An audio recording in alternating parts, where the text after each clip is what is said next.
how to message someone on Instagram without following them. If you want to message someone with a private account but don't want to follow them, there's a simple way to do it. First, open the Instagram app and tap on the search icon. Type in the username of the private account you want to message and select their profile. Normally, private accounts require approval before you can see their posts, but you can still try to send them a message. Once you're on their profile, tap on the three dots at the top right of the screen. From the menu that appears, select Message.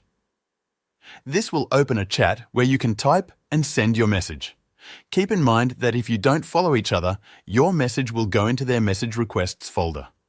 The person may choose to accept or ignore your message, depending on their settings. If they accept, you'll be able to continue the conversation in their main inbox. That's how to message someone on Instagram without following them.